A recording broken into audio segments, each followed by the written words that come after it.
Assalamualaikum warahmatullahi wabarakatuh.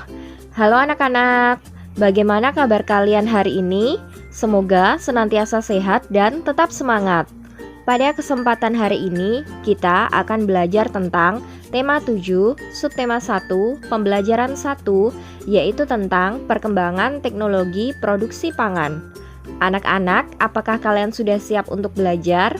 Kalau sudah siap untuk belajar, silahkan dipersiapkan alat tulisnya. Selanjutnya, kita berdoa menurut agama dan keyakinan masing-masing agar dalam pembelajaran kita diberikan kemudahan. Berdoa dimulai. Berdoa selesai. Tujuan pembelajaran kita pada kesempatan hari ini adalah 1. Dengan mendengarkan lagu Rotiku, siswa dapat mengenal pola irama lagu dengan tepat. 2. Dengan mengamati teks, siswa dapat menemukan informasi dengan tepat. 3. Dengan mengamati banyaknya satuan luas yang menutupi suatu bidang, siswa dapat menemukan luas suatu daerah dengan tepat. Anak-anak, sebelum kita ke materi pembelajaran, Ibu mau tanya, apakah ada di antara kalian yang sudah pernah makan yogurt, sosis maupun keju? Tahukah kalian bahwa itu semua merupakan hasil teknologi pangan? Apa sih teknologi pangan itu? Kita mulai dari pengertian pangan. Pangan adalah kebutuhan pokok manusia yang biasanya berasal dari hewan atau tumbuhan yang dikonsumsi manusia untuk memenuhi kebutuhan sumber energi. Kebutuhan makanan pokok manusia yang berasal dari hewan biasanya dihasilkan dari hasil peternakan, sedangkan makanan pokok yang berasal dari tumbuhan biasanya diperoleh dari hasil pertanian dan perkebunan. Makanan yang diperoleh dari hasil pertanian, perkebunan, atau peternakan tidak dapat bertahan lama. Makanan tersebut mudah membusuk dan tidak dapat dikonsumsi lagi. Nah, cara yang dapat kita lakukan agar makanan tetap awet dan tahan lama yaitu dengan menggunakan teknologi pangan. Teknologi pangan adalah penggunaan ilmu pengetahuan dan teknologi untuk mengolah hasil pangan sehingga menghasilkan makanan baru dan membuatnya bertahan lama serta tidak mudah busuk. Teknologi pangan dapat dilakukan dengan 3 cara. Yang pertama adalah pengawetan, kemudian yang kedua adalah pengemasan, dan yang ketiga adalah penyimpanan. Nah, berikut adalah manfaat teknologi pangan. Yang pertama, membuat makanan menjadi lebih awet. Yang kedua, membuat makanan lebih bernutrisi. 3. Membuat makanan bebas dari penyakit. 4. Makanan lebih praktis untuk dimakan. Kemudian manfaat yang kelima, dapat mengurangi sisa bahan pangan. Yang keenam, meningkatkan kreativitas produsen pembuat makanan olahan. Dan manfaat yang ketujuh adalah meningkatkan pendapatan produsen pengolah makanan. Anak-anak, berikut adalah hasil teknologi pangan yang berasal dari tumbuhan. Contohnya adalah singkong. Singkong dapat diolah menjadi keripik singkong ataupun tepung tapioka. Kemudian jagung dapat diolah menjadi popcorn ataupun tepung maizena. Kemudian kedelai ini dapat diolah menjadi tahu, tempe, kecap, ataupun susu kedelai. Selanjutnya adalah hasil teknologi pangan yang berasal dari hewan. Misalnya ikan itu dapat diolah menjadi bakso ikan ataupun sarden. Selanjutnya, sapi itu bisa diolah menjadi sosis, kemudian bisa diolah menjadi bakso sapi, ataupun bisa diolah menjadi kornet. Ibu Edo sedang membuat tahu. Edo mengajak teman-teman untuk melihatnya. Semua tertarik dan ingin belajar membuat tahu.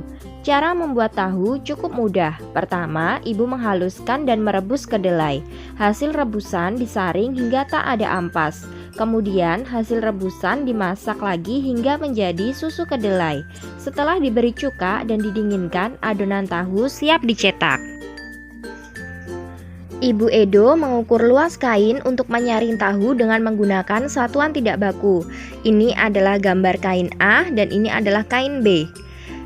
Kotak persegi ini adalah satuan luas. Kain menutup seluruh permukaan tahu. Setelah tertutup, kemudian diukur menggunakan satuan luas, maka akan terlihat seperti gambar di bawah ini. Ini adalah kain A dan ini adalah kain B.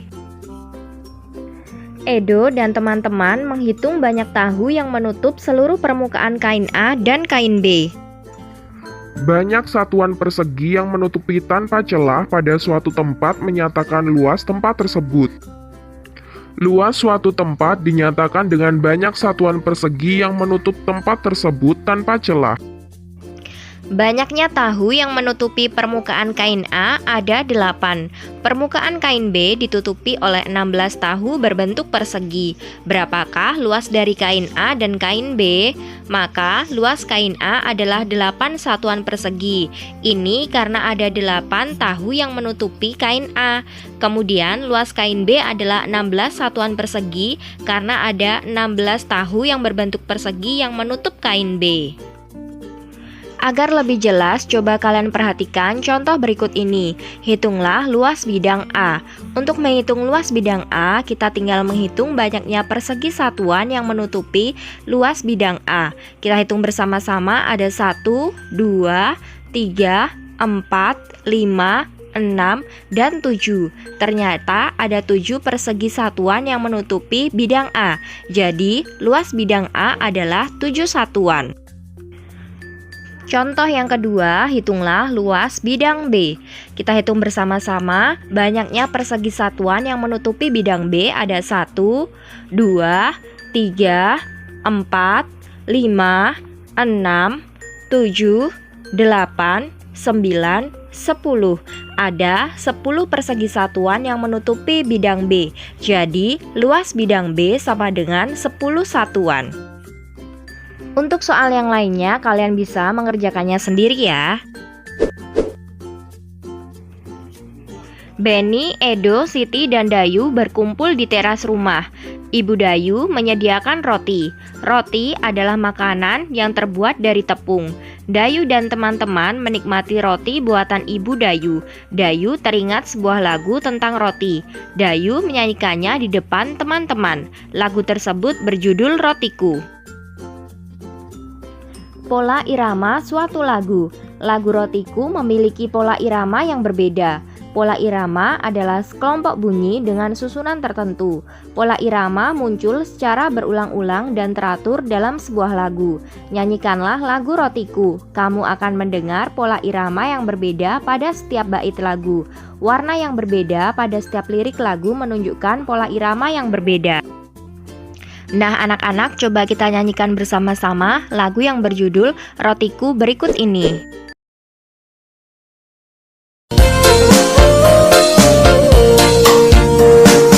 Rotiku bersegi 4, kulitnya berwarna coklat.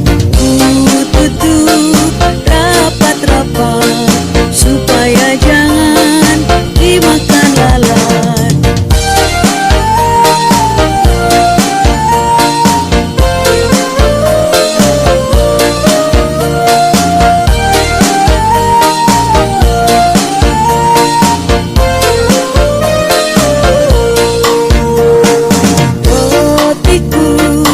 Persegi 4, kulitnya berwarna coklat. Tutup rapat-rapat supaya jangan dimakan lalat. Tutup rapat-rapat supaya jangan dimakan lalat. Nah, anak-anak, demikianlah pembelajaran kita pada kesempatan hari ini. Semoga pembelajaran hari ini bermanfaat ya. Wassalamualaikum warahmatullahi wabarakatuh.